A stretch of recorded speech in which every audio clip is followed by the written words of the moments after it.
Let's start with something different. Let's become something we never thought we could be. And what is that, you might ask? Welcome back to our channel. I'm Dr. Pragati and you're watching Homeovision. Can you identify this man? Some of you may, but many of you may not. But what about this man?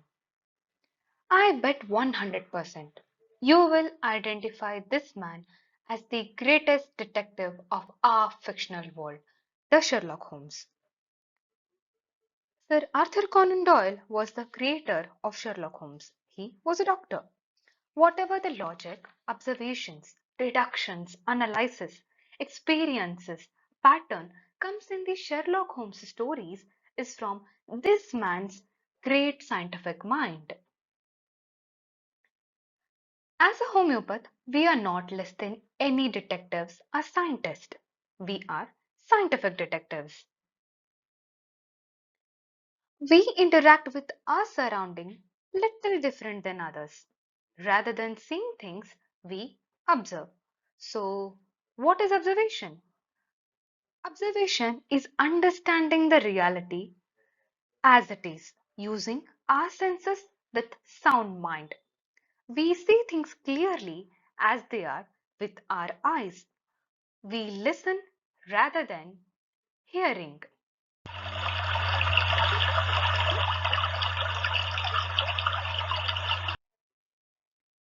We identify the odor with sense of olfaction and differentiate them carefully. We sense the taste with our taste bud. We feel the texture, character, and size of the things with the sense of touch. There are two types of observations: subjective observation and objective observation. Look at this picture. What is your observation? If you are thinking, oh, what a beautiful flower, what a nice color it has, then sorry, you're becoming subjective. You are adding your personal opinion and judgment to the observation what you are seeing. But if you are seeing the things as they are without adding any your subjective opinion, then those observations will become objective. Like here we have a portion of land in which there is a group of one type of flower and not many. Flowers are with white petals and there is a yellow center of mass with green stem. And if you are good at botany or pharmacy, you will identify this particular flower as a chamomilla flower. Then, how do we understand what we have observed?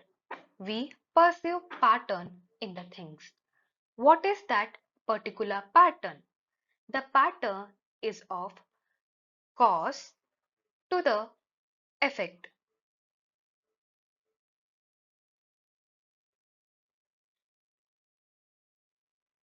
How do we get this pattern of cause to effect?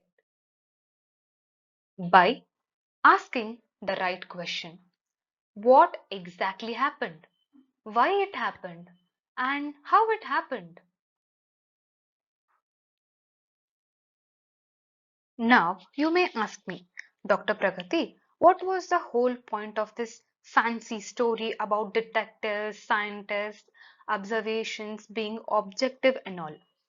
The thing is that homeopathic case studying is a scientific method where we will understand the patient in disease and will try to find out the corresponding simillimum. It is very similar to a police finding the criminal for a crime. Here, being subjective is not gonna help us much. That's why being objective here is very, very important. In order to find out, we must not miss any link or hints during the process of case taking or case studying. So, we need to carefully investigate in each and every aspect of the process. In order to investigate carefully, we need data. All the data we will get it from the case taking and a method for analyzing the data and a tool which will enhance our ability to analyze the case better. In homeopathy, this particular tool is known as Repertory. Today, let's explore the introduction to the Repertory. By the end of this session, we should be able to understand why there is a need of Repertory, understand and define what is Repertory, understand and define what is repertorization. Now, why there is a need for a Repertory? The homeopathic materia medica is ever enlarging. The number of medicines as well as the clinical experiences are increasing day by day. And hence, in order to accommodate all this growing information, the repertory is needed. We might think, right? We are already reading so much. We are already reading organon, materia medica, pharmacy, surgery, OBG, etc. etc. And again, why there is a need of one more book or one subject?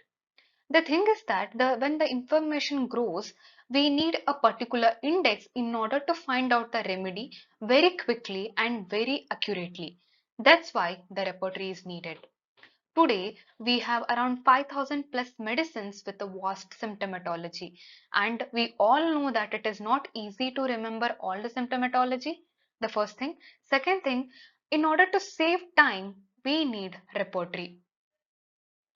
When when we take a particular case, we will pick important facts. For repertorization, we need to rearrange the facts. By rearranging the facts, we start to think the case is in which direction, what exactly happened to the patient, why it happened, how it happened, where it will go. So this will start the thinking process. In this particular process of thinking, we start to learn so many things which we did not know before. And this particular learning will help us as a doctors and also to get a better results.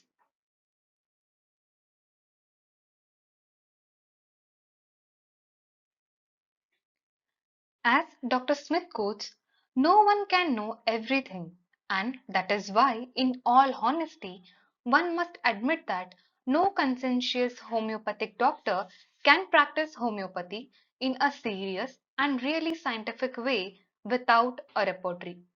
To meet the challenge of exploding materia medica, the homeopathic repertory was born.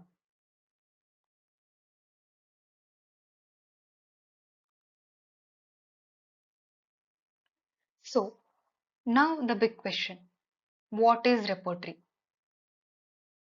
Repertories are of a different types. We have book repertories, we have software repertories. These repertories are indexed to the homeopathic materia medica, where we will find these symptoms and a group of remedies along with a different gradation which are obtained from the toxicology, drug proving and our clinical experience. Here, repertory is a list of things to the materia medica which are arranged in a particular pattern with proper reasoning. Repertory contains information from toxicology, that is, toxic effects of the substances, by drug proving, where we are proving homeopathic medicines on healthy human beings of all the age and of a both gender. And as a practitioner, we will see cases every day. So from that experience, we take a data, we add it into the repertory and we reuse it when the situation demands. एक list जो व्यवस्थित रूप में और तर्क के साथ materia Medica के लिए बनाया जाता है, उसे हम रेपर्टरी कहते हैं.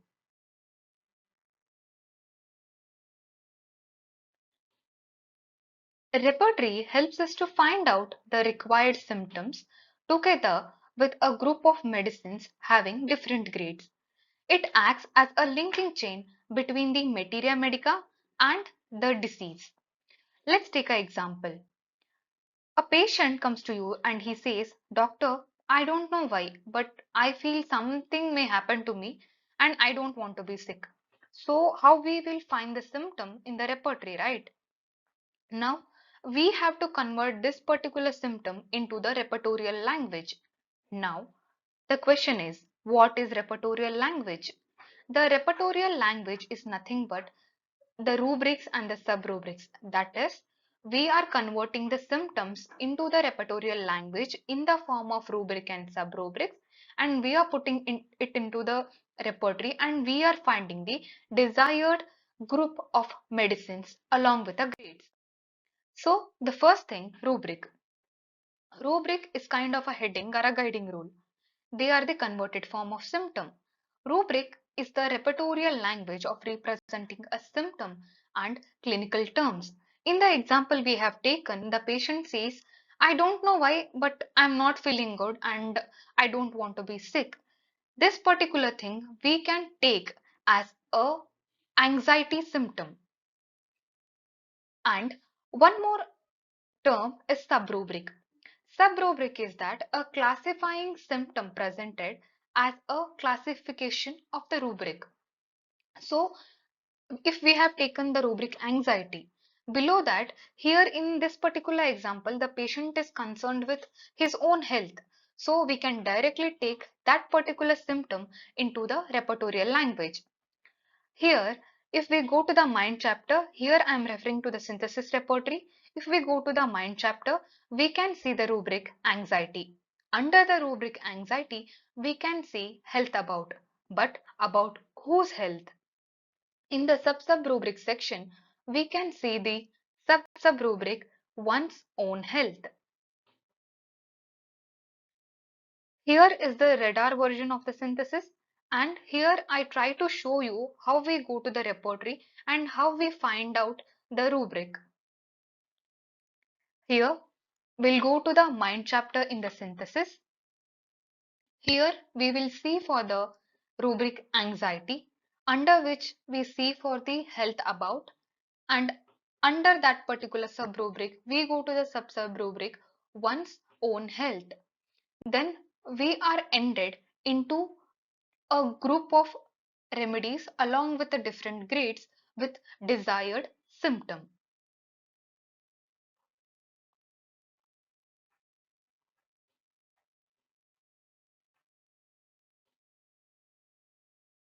Now, what is repertorization? Repertorization is not a mere mechanical process.